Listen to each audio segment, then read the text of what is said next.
I spotted Charlie Veach as he rose on an escalator from beneath the London Road entrance to Manchester's Piccadilly train station. He wore a green plaid hoodie, blue jeans, and a backpack. A splotch of white just above his temples stood out from within his otherwise conservative haircut. At the top, he smiled, pivoted, and kept his momentum going as he closed the distance between us. He said hello while walking and changed direction to enter the flow of pedestrian traffic, his body parting a parade of people walking in the opposite direction. Charlie kept his head turned toward me and abandoned introductions, explaining with wide gestures the architecture and history of the city where he and his partner, Stacy, were now raising 3 kids. Life was good here, he said, though he still worked under a false name to keep the truthers from finding him. Charlie is a tall man, so keeping up with his stride took some effort. I felt pulled along as if I had grabbed the back of a bus, my feet suspended in the air, like in a Chaplin gag. He had insights he wanted to share on homelessness, the local art and music scenes, modern movie production, the similarities and differences between Manchester and London and Berlin, all before we had reached our 3rd crosswalk, which he would have likely ignored like the others if traffic had permitted. I wanted to meet Charlie because when he was making a living as a professional conspiracy theorist, he had done something incredible, something so rare and unusual that, before I started this book, I thought was impossible, something that had nearly ruined his life. It all began in June 2011, just ahead of the 10-year anniversary of 9/11, when Charlie boarded a British Airways flight at Heathrow Airport bound for the United States and Ground Zero. He and 4 other truthers joined a group of cameramen, editors, and sound engineers, along with comedian Andrew Maxwell, the host of a TV series called Conspiracy Road Trip.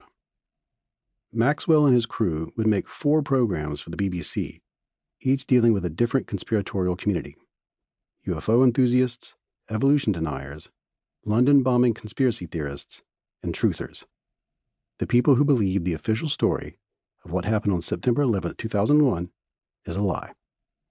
Note: the BBC has taken down the 9/11 episode from the show's official website. It is still available online through a number of streaming services. End note. The premise of the show was to send such people around the world and have them travel by bus to meet experts and eyewitnesses who would challenge their conspiratorial beliefs with undeniable evidence, with facts.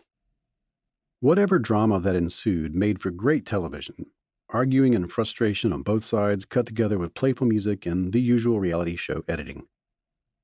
At the end of each show, Maxwell, our host and guide into the world of conspiracy theorists, would sit down with the road trippers to see if the facts presented had persuaded them in any way.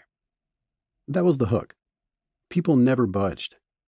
Maxwell, exasperated, ended every road trip shaking his head, wondering what it would take to reach them. But Charlie's episode was different. He and his fellow 9/11 truthers spent 10 days in New York, Virginia, and Pennsylvania. They walked the crash sites. They met experts in demolition, explosives, air travel, and construction. They met family members of the victims. They met officials from the government, including one who was at the Pentagon when it was hit and helped with the gory cleanup. They visited the original architects of the World Trade Center. They met the person who was the National Operations Manager of the FAA at the time of the attacks. They even trained in a commercial airliner flight simulator and took flying lessons over New York City, landing a single-engine airplane with no prior piloting experience. At each step of their journey, they met people who were either at the top of their fields of expertise, saw 9/11 unfold firsthand, or had lost someone that day. Despite Maxwell's efforts, the truthers doubled down, more certain than ever that there was a conspiracy afoot. If anything, his efforts confirmed it. They all argued with him, suggesting they were being tricked by paid actors, or that the experts were mistaken, or the so-called facts came from dubious sources. All except for one. At the time, Charlie was a leader in the truther community. His main income for years came from producing hundreds of anarchy and conspiracy-themed YouTube videos, some receiving 1 million views or more.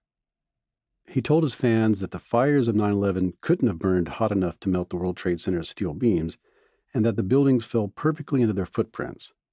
It must have been a controlled demolition.